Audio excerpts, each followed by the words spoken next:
Good morning students.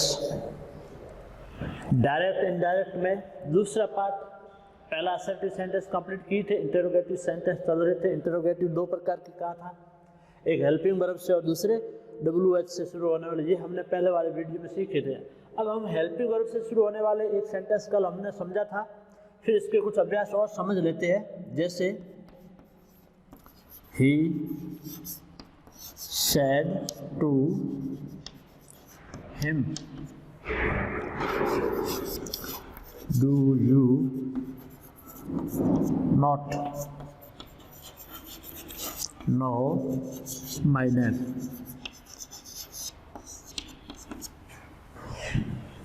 इससे पहले वाले वीडियो में हमने समझा था, सेम सेंटेंस मैंने लिखवाया था, लेकिन उस सेंटेंस में क्या नहीं था, नॉट नहीं था। सेम सेंटेंस था, वो सेंटेंस था do you know my name. उसको हल किस प्रकार से करते हैं, और डू के साथ में नॉट आ जाता है तो उसको हल किस प्रकार से करते हैं। तो सबसे पहले इंटरोगेटिव आपको पता लगाना होगा, किससे मार्क लगा हुआ है, इसका मतलब ये इंटरोगेटिव सेंटेंस है। और इंटरोगेटिव में कौन सा है, डू से शुरू हो रहा है। किससे शुरू हो रहा है, डू से शुरू हो रहा है, इसका मतलब ये हेल्पिंग वर्ब से शुरू हो रहा है, WH वाला नहीं है।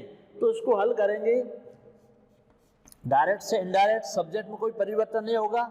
सेड टू को इंक्वायर्ड ऑफ या आस्क्ड में बदलते हैं, तो ये हो जाएगा आस्क्ड। यानी ऑब्जेक्ट दिया हुआ तो भी आस्क्ड आएगा, ऑब्जेक्ट नहीं दिया हुआ तो भी आस्क्ड आएगा, और फिर ऑब्जेक्ट में कोई परिवर्तन नहीं होगा। यहाँ तक तो कोई दिक्कत नहीं, सेम।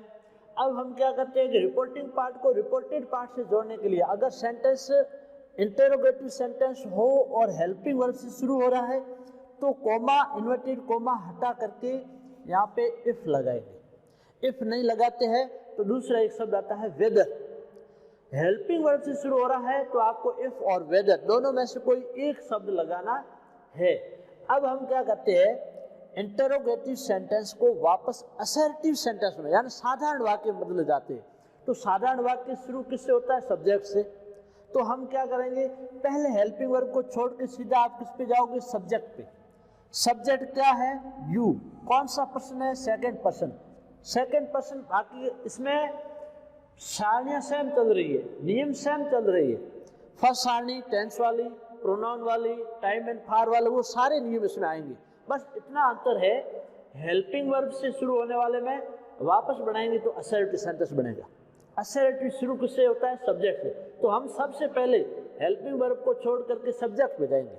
सब्जेक्ट क्या है, यू। कौन सा पर्सन है, सेकंड पर्सन। अगर यहाँ पे थर्ड पर्सन होता तो ही होता, शी होता, इट होता, दी होता, तो वही का वही लिखते सब्जेक्ट यहाँ पे। लेकिन यहाँ यू आया सेकंड पर्सन, तो सेकंड पर्सन को प्रोनाउन वाली सारणी के अनुसार बदला जाता है। और यू सेकंड पर्सन है, किसके अनुसार बदलेंगे, ऑब्जेक्ट के अनुसार। ऑब्जेक्ट क्या है, हिम, और हिम का सब्जेक्ट क्या बनेगा, ही। यहाँ पे हर होता तो सब्जेक्ट क्या बनता है, सी। यहाँ पे मी होता, सब्जेक्ट बनता आई। यहाँ पे अस होता, सब्जेक्ट बनता वी। इस प्रकार के ऑब्जेक्ट दिया हुआ आ जाए तो उसका क्या बनाना होगा, सब्जेक्ट। सब्जेक्ट क्यों बनाना है, क्योंकि ये यू जो आया है वो सब्जेक्ट है।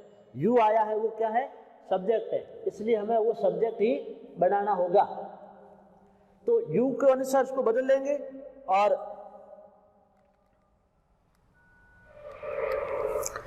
अब इसमें आगे ही हो गया। अब हम टेंस वाली सारणी याद करें। टेंस वाली सारणी में ये नियम लिखवाया मैंने, डू, डज प्लस नॉट, और इसके साथ आती है वर्ब की फर्स्ट फॉर्म।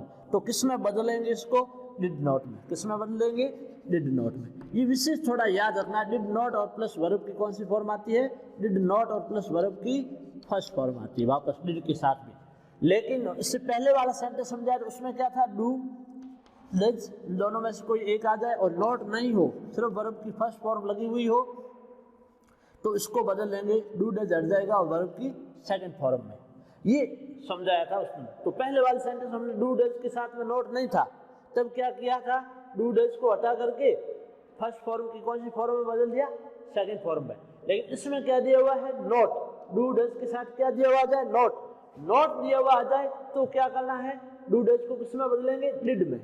तो यहाँ ये ध्यान रखना होगा, नॉट दिया हुआ आ जाए तो डू डज को बदल लेंगे डिड में। नॉट दिया हुआ नहीं आ जाए तो डू डज हट जाएगा और क्रिया की कौन सी फॉर्म, सेकंड फॉर्म। ये विशेष याद रखोगे, नॉट दिया हुआ है तो डू डज को बदल दिया डिड में। अब वापस वही नॉट का नॉट, डिड नॉट, और डिड के साथ क्रिया की वापस कौन सी फॉर्म आती है? First form. सेम नियम। माई फर्स्ट पर्सन है, किसके अनुसार बदलेंगे? रिपोर्टिंग पार्ट के सब्जेक्ट के अनुसार। सब्जेक्ट क्या है? ही। तो ही के सामने और माई के बराबर प्रोनाउन वाली सारणी में देखेंगे तो क्या आ रहा है? हिज, और नेम का नेम। अंत में असर्टिव सेंटेंस है तो क्वेश्चन मार्क को हटा दिया जाएगा और फुल स्टॉप लगेगा। एक और सेंटेंस करते हैं, जैसे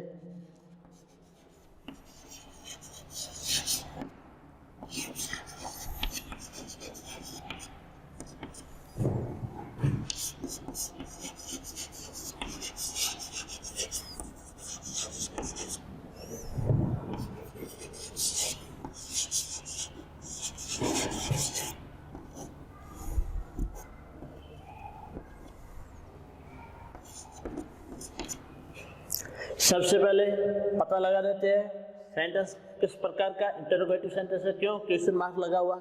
क्वेश्चन मार्क लगा हुआ इंटरोगेटिव कितने प्रकार के? 2 प्रकार के, एक हेल्पिंग वर्ब और एक WS से शुरू होने वाले। तो ये शुरू हो रहा है हैव से, तो हैव क्या है? Helping verb. इससे हमें पता लग गया कि इंटरोगेटिव सेंटेंस है और हेल्पिंग वर्ब से शुरू होने वाला सेंटेंस है। तो उसको हल कैसे करेंगे? सी का सी, सेड टू को किस में बदल लेंगे? सेड टू को बदल लेंगे आस्क्ड में, या इंक्वायर्ड ऑफ में। ऑब्जेक्ट सेम रहेगा जो दिया हुआ है। कनेक्टिव हेल्पिंग वर्ब से शुरू हो रहा है तो कनेक्टिव कॉमा, इन्वर्टेड कॉमा हटा करके वेदर या इफ दोनों में से कोई एक लगाना है। तो यहाँ हमने लगा दिया इफ। अब वापस वही नियम, यू आ गया, सब्जेक्ट से शुरू करेंगे। क्यों? क्योंकि ये असर्टिव सेंटेंस है। यू सेकंड पर्सन है, किसके अनुसार बदलेंगे? मी के अनुसार। तो सब्जेक्ट क्या बन गया? आई। यहाँ पे यू था या सब्जेक्ट हिम था, क्या ऑब्जेक्ट हिम था तो उसका सब्जेक्ट बन गया ही। लेकिन यहाँ यू है सेकंड पर्सन, यहाँ सब्जेक्ट क्या है? मी, तो सब्जेक्ट बन गया आई। इसका क्या ऑब्जेक्ट है? मी, तो सब्जेक्ट बन गया आई। अब टेंस वाली सारणी में हैज हैव आ जाए तो हैज हैव को बदलते हैं हैड में, और सीन थर्ड फॉर्म दे के रखी है तो थर्ड फॉर्म वापस आएगी, क्योंकि हैव के साथ भी थर्ड फॉर्म होती है तो हैड के साथ भी थर्ड फॉर्म होती है। माई सेम फर्स्ट पर्सन है, सी के अनुसार बदलेंगे तो सी की सारणी अगर प्रोनाउन वाले देखते हैं सी के सामने और माई के बराबर हर आ रहा है। यहाँ हमने माई को बदला था ही के अनुसार, सब्जेक्ट के अनुसार, तो ही का बनता है हिज और सी का बनता है हर, और अदर शब्द जो डायरी देके रखा है तो डायरी का डायरी। अंत में full stop. Interrogative sentence assertive में बदल लेंगे। एक और सेंटेंस कर लेते हैं,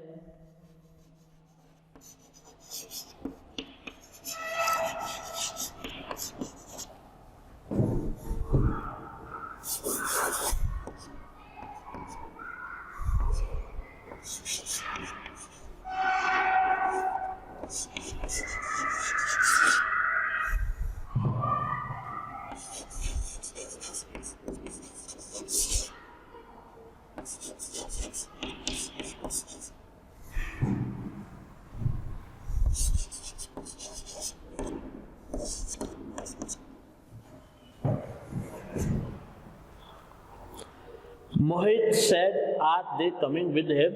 इंटरोगेटिव सेंटेंस है, क्वेश्चन मार्क लगा, जिससे पता लगा इंटरोगेटिव सेंटेंस है और हेल्पिंग वर्ब आर से शुरू हो रहा है। इसका मतलब ये हेल्पिंग वर्ब से शुरू होने वाले सेंटेंस है, और हेल्पिंग वर्ब से शुरू होने वाले सेंटेंस इंटरोगेटिव सेंटेंस जब हल करेंगे तो मोहित का मोहित। अब सेड के पीछे ऑब्जेक्ट नहीं है तो भी किस में बदलेंगे? आस्क्ड में, यानी ऑब्जेक्ट हो तो भी आस्क्ड में, ऑब्जेक्ट नहीं हो तो भी आस्क्ड में बदलेंगे। अब कॉमा, इन्वर्टेड कॉमा हटा करके कनेक्टिव क्या लगेंगे? हेल्पिंग वर्ब से शुरू हो रहा है तो इफ लगेगा, इफ नहीं तो वेदर, दोनों राइट है। अब हम क्या करेंगे? ये तो हेल्पिंग वर्ब है और ये है सब्जेक्ट, तो असर्टिव बनाना होगा वापस, क्योंकि इंटरोगेटिव को वापस बनाते हैं असर्टिव, साधारण वाक्य, और साधारण वाक्य शुरू किससे होते हैं? सब्जेक्ट से। तो यहाँ पे सब्जेक्ट क्या है? दे। अब दे कौन सा पर्सन है? फर्स्ट पर्सन है, सेकंड पर्सन है, थर्ड पर्सन है, तो दे यहाँ पे थर्ड पर्सन है। थर्ड पर्सन है तो उसमें कोई परिवर्तन नहीं होता है। परिवर्तन किसमें होता है? फर्स्ट पर्सन और सेकंड पर्सन में होता है। आई और वी आ जाए तो परिवर्तन हो सकता है, यू आ जाए तो परिवर्तन हो सकता है। इन 3 शब्दों को छोड़ करके बाकी दुनिया का कोई भी सब्जेक्ट आ जाए तो परिवर्तन नहीं होगा। तो दे का दे लिख दिया। अब आते टेंस वाली सारणी में इज आर एम और वर्ब की फर्स्ट फॉर्म प्लस ING आ जाए तो टेंस वाले आप सारणी देखेंगे, इज आर एम आ जाए तो इज आर एम को बदलते वाज वर्ब में। तो दे बहुवचन है तो दे के साथ वाज नया करके क्या आएगा? वर आएगा। फिर कमिंग लिखा हुआ तो कमिंग का कमिंग, विद है तो विद क्योंकि इजारम के साथ में फर्स्ट फॉर्म प्लस आईएनजी आता है और वाज वर्ब के साथ भी फर्स्ट फॉर्म प्लस वापस आईएनजी आता है। और यहाँ आया है हिम कौन सा पर्सन है? थर्ड पर्सन है।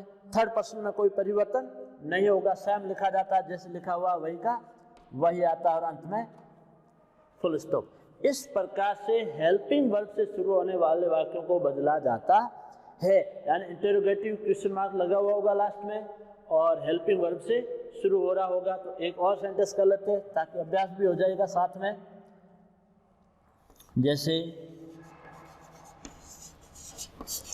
Ramesh said to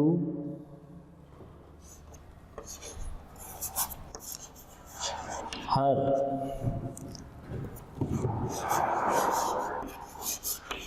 did you complete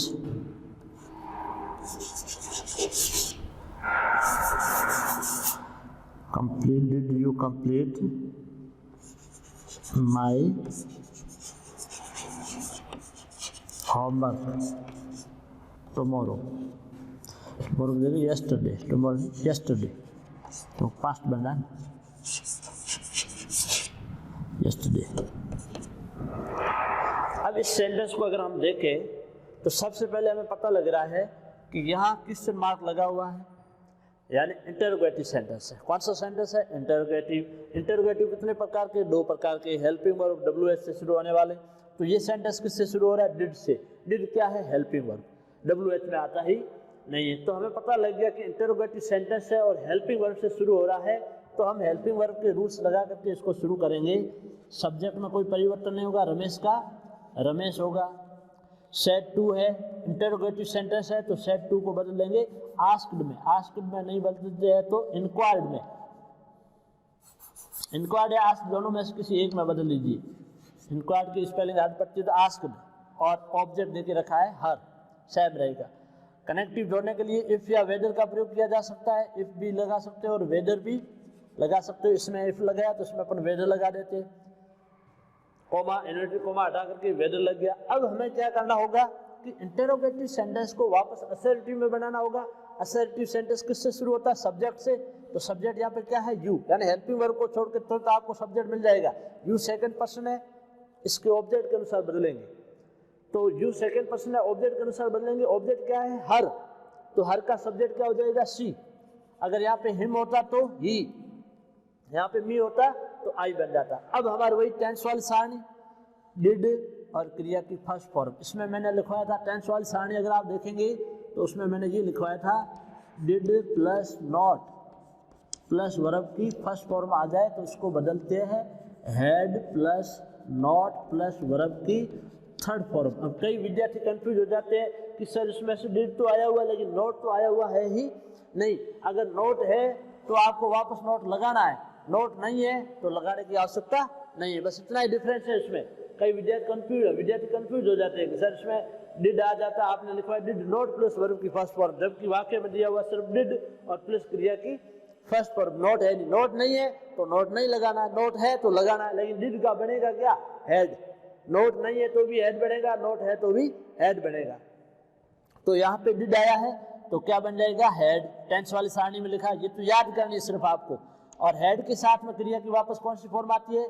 third form आती है। तो कंप्लीट की थर्ड फॉर्म क्या हो जाएगी? कंप्लीटेड। अब यहाँ पे आया है माई, यहाँ पे यू सेकंड पर्सन है, माई कौन सा पर्सन है? सेकंड पर्सन को तो ऑब्जेक्ट के अनुसार बदलते हैं। माई कौन सा पर्सन है? आई का रूप है, आई का रूप है तो वो my first person. I first person है तो आई के रूप भी कौन से होंगे? फर्स्ट पर्सन है। फर्स्ट पर्सन को किसके अनुसार बदलते हैं? सब्जेक्ट के अनुसार। सब्जेक्ट क्या है? रमेश। अब देखो इस तरह से, जैसे पहले लिख दो, जैसे कोई रूप आ गया फर्स्ट पर्सन का, जैसे माई आ गया तो किसका रूप है? यूं लिख दो आई का। आई अगर इस सेंटेंस में होता तो हम रमेश के अनुसार बनाते, तो रमेश के अनुसार बनाते तो आई का क्या बन जाता? रमेश के लिए क्या आता? ही। लेकिन आई इस सेंटेंस में आया हुआ नहीं है। आई का रूप आया, क्या रूप आया? पोसेसिव रूप। क्या है? माई। तो आप प्रोनाउन वाली सारणी देखेंगे, माई के बराबर और ही के सामने क्या आ रहा है? हिज। तो यहाँ पे हो जाएगा माई का हिज। होमवर्क का होमवर्क। अब इसमें से एक शब्द और नया आया है, येस्टरडे। yesterday। ये कौन सा शब्द, कौन सी सारणी का शब्द है? टेंस का तो है नहीं, टेंस वाली सारणी में ये शब्द था नहीं, प्रोनाउन में था नहीं, एक सारणी और थी टाइम एंड फार, समय व दूरी से संबंधित शब्द था, तो उसमें yesterday को किस में बदलते हैं? दी प्रीवियस डे में। तो यहाँ पे हो जाएगा दी प्रीवियस डे या दी डे बिफोर, तो यहाँ the previous day, previous day और अंत में फुल स्टॉप, क्वेश्चन मार्क हट जाएगा। इस प्रकार से ये हेल्पिंग वर्ब से शुरू होने वाले वाक्य होते हैं इंटरोगेटिव सेंटेंस, और हेल्पिंग वर्ब से शुरू होने वाले वाक्यों को वापस बदलते हैं असर्टिव सेंटेंस में, और वापस शुरू करना कनेक्टिव लगाने के बाद में सब्जेक्ट से, जबकि ये सेंटेंस शुरू होता है हेल्पिंग वर्ब से, और इनडायरेक्ट जब बनाते हैं वो शुरू हो जाएगा वापस सब्जेक्ट से। इतना विशेष याद रखना है। बाकी इसमें सेम नियम चलेंगे, टेंस वाली सारणी चल रही है सेम, प्रोनाउन वाली सारणी सेम चल रही है, और yesterday इसमें टाइम और फार वाली सारणी भी सेम यथावत है। यानी जो असर्टिव सेंटेंस में 3 सारणी चल रही थी वही की वही इंटरोगेटिव में भी चल रही है। सिर्फ कितना अंतर है कि इंटरोगेटिव सेंटेंस हो तो उसको वापस बनाते हैं असर्टिव में, तो यहाँ कनेक्टिव एक बदल जाता है। असर्टिव में वैसे असर्टिव सेंटेंस होता है दैट लगता है, जबकि इसमें क्या लगता है? इफ और वेदर। अब हम करेंगे दूसरा प्रकार। ये तो था पहला प्रकार, यानी इंटरोगेटिव सेंटेंस के कितने प्रकार है? 2। एक हेल्पिंग वर्ड से शुरू होने वाला और दूसरा होता है WS से शुरू होने वाला। तो अब हम करेंगे WS से शुरू होने वाले वाक्य।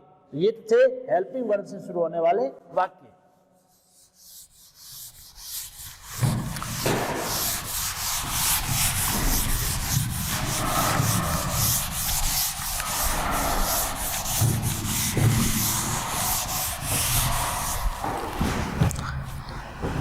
इसका सीधा अपन अभ्यास कर लेते हैं। दूसरा भाग, दूसरे का दूसरा इंटरोगेटिव का दूसरा WH से शुरू होने वाले वाक्य। WH से शुरू होने वाले वाक्य, WH से शुरू होने वाले वाक्य। सेंटेंस सीधा समझेंगे, नियम बाकी सेम है। जो अपने इसमें हेल्पिंग वर्ब से शुरू होने वाले थे वही वही है, लेकिन कनेक्टिव का अंतर है। तो हम सेंटेंस के माध्यम से अगर समझते हैं, जैसे she said to him where are you live, question mark और stand. Where are you live sentence दिया हुआ। सेंटेंस में सबसे पहले आपने पहचान कर ली कि इन्वर्टेड कॉमा में बंद है, कॉमा इन्वर्टेड कॉमा आ जाए, डायरेक्ट का तो है सेंटेंस है। अब डायरेक्ट में 5 प्रकार के वाक्य है, तो अंत में क्या लगा हुआ है? क्वेश्चन मार्क लगा हुआ है। इससे हमें पता लग गया कि ये इंटरोगेटिव सेंटेंस है। और इंटरोगेटिव भी कितने प्रकार के? एक हेल्पिंग वर्ब से और दूसरे है WH से। उसका पता लगाने के लिए यहाँ से जब ये सेंटेंस शुरू होता है, दूसरा भाग शुरू होता है, यहाँ पे जो शब्द आ रहा है, जैसे यहाँ शब्द आया है वेयर, तो वेयर हेल्पिंग वर्ब नहीं है। वेयर किस में आता है? WH में आता है। हेल्पिंग वर्ब मैंने आपको लिखवाई है 24, आप याद कर लेंगे तो आपको तुरंत समझ में आ जाएगा कि ये हेल्पिंग वर्ब है या नहीं है। तो ये WH से शुरू हो रहा है, तो इसका मतलब ये सेंटेंस है वो WH से शुरू होने वाला है। यानी इंटरोगेटिव तो है, लेकिन इंटरोगेटिव में भी कौन सा है? WH से शुरू होने वाला। और WH से शुरू होने वाला है तो उसको हम किस प्रकार से हल करेंगे? सब्जेक्ट में तो कोई परिवर्तन नहीं होगा, ये नियम सेम है। सेड आ जाए या सेड टू आ जाए तो दोनों को किस में बदल लेंगे? आस्क्ड में। ऑब्जेक्ट क्या दे के रखा है? उसमें कोई परिवर्तन नहीं होता है, हिम का हिम आएगा। लेकिन अब यहाँ थोड़ा सा डिफरेंस है हेल्पिंग वर्ब में और WH में। क्या डिफरेंस है कि हेल्पिंग वर्ब वाला होता था तब हम कनेक्टिव क्या लगाते थे? कॉमा इन्वर्टेड कॉमा हटा करके इफ या वेदर लगाते थे। लेकिन WH में क्या करना है? कॉमा इन्वर्टेड कॉमा हटा करके इसी शब्द को यहाँ पे कनेक्टिव बनाना है। वेयर का वेयर लग जाएगा, उसमें W छोटा हो जाएगा, इसी शब्द को आपको कनेक्टिव बनाना है। अब इसके अंदर न तो कोई दैट आएगा, न इफ आएगा, न वेदर आएगा। WH से शुरू हो रहा है तो उसमें न दैट आएगा, न इफ आएगा, न वेदर आएगा। इस WH को ही यहाँ पे जोड़ देना है। W छोटा हो जाएगा, इस तरह से वेयर हो जाएगा। ये कॉमा इन्वर्टेड कॉमा हटा करके इसकी जगह इसी शब्द को जोड़ना है। अब हमें ये तो कनेक्टिव शब्द जोड़ा है। अब सेंटेंस हमें इंटरोगेटिव है तो हमें वापस बनाना होगा असर्टिव। असर्टिव सेंटेंस शुरू किससे होता है? सब्जेक्ट से। तो इसमें सब्जेक्ट क्या मिलेगा? जैसे WH शब्द, हेल्पिंग वर्ब और ये सब्जेक्ट है। अब हम सीधे सब्जेक्ट पे क्यों गए? क्योंकि हम जो इनडायरेक्ट बना रहे हैं वो इनडायरेक्ट किस में बनेगा, इंटरोगेटिव का इनडायरेक्ट बनता है वो असर्टिव, और असर्टिव सेंटेंस शुरू किससे होता है, सब्जेक्ट से, इसलिए हमें सब्जेक्ट पे जाना पड़ेगा। तो सब्जेक्ट क्या है, यू, कौन सा पर्सन है, सेकंड पर्सन, किसके अनुसार बदलेंगे, ऑब्जेक्ट के अनुसार, सेम नियम है ऑब्जेक्ट के अनुसार। ऑब्जेक्ट क्या है, हिम, हिम का सब्जेक्ट क्या बनेगा, ही। ये लो WH में भी वही नियम जो हेल्पिंग वर्ब वाला था, हेल्पिंग वर्ब में सब्जेक्ट कहाँ मिलता था, दूसरे नंबर पे आ जाता था कि हेल्पिंग वर्ब और फिर सब्जेक्ट आया। इसमें क्या है, WH शब्द फिर हेल्पिंग वर्ब आएगी फिर सब्जेक्ट मिल जाएगा आपको। अगर सब्जेक्ट थर्ड पर्सन हो या यू और आई और वी को छोड़ करके कोई भी दुनिया का सब्जेक्ट हो तो वही लिखते, लेकिन यहाँ यू आया है तो ऑब्जेक्ट के अनुसार बदलेंगे, ऑब्जेक्ट हिम है, हिम का सब्जेक्ट बन गया ही।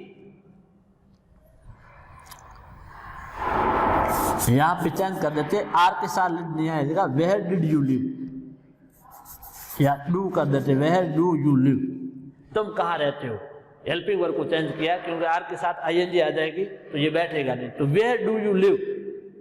तो इसमें अब डू, अब इसमें अपने सब्जेक्ट को चेंज कर दिया, लेकिन अब क्या बची, टेंस वाली सारणी, डू डज और क्रिया की फर्स्ट फॉर्म, डू डज और क्रिया की फर्स्ट फॉर्म आ जाए तो किस में बदलेंगे, सेकंड फॉर्म में बदलेंगे, क्योंकि इजारे में आ जाए तो क्रिया में आईएनजी आना होगा, ठीक, आईएनजी लगाया तो चाहे इसको चेंज करो चाहे इसको चेंज करो, तो यहाँ पे डू लगा देते हैं, डू डज आ जाए और क्रिया की फर्स्ट फॉर्म आ जाए। अब ये प्रोनाउन वाले चेंज करने के बाद सीधा क्रिया पे आ जाओ, यानी हेल्पिंग वर्ब यहाँ पे होगी, मेन वर्ब यहाँ पे होगी।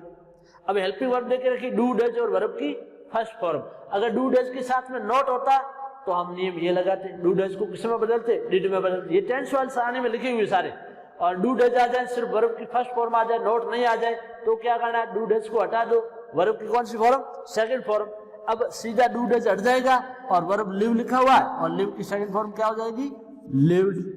और इंटरोगेटिव को वापस असर्टिव में बदलते हैं और असर्टिव में क्या लगेगा, फुल स्टॉप लगेगा। तो ये इस प्रकार से WH से शुरू होने वाले वाक्यों को बदला जाता है, और बाकी वाले सेंटेंस इसके WH के और भी है, इसको समझेंगे नेक्स्ट वीडियो में।